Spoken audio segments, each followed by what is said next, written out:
L'Assemblée nationale approuve l'élévation d'Alfred Dreyfus au grade de général de brigade, 90 ans après sa mort. C'est une proposition de loi de Gabriel Attal qui a été votée à l'unanimité par les 197 députés présents dans l'hémicycle et devant la famille d'Alfred Dreyfus.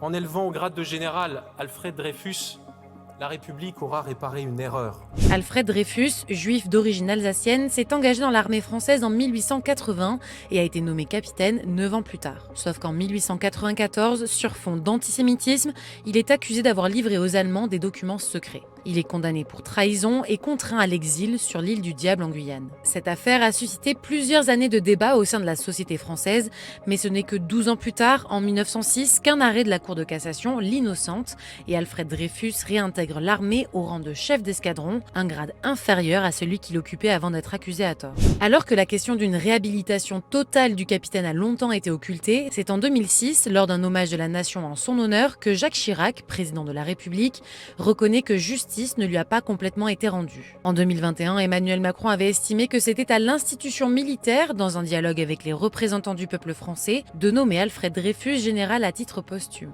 C'est donc ce 2 juin que l'Assemblée a voté à l'unanimité pour l'élévation d'Alfred Dreyfus au grade de général de brigade. Le texte doit maintenant être étudié par le Sénat.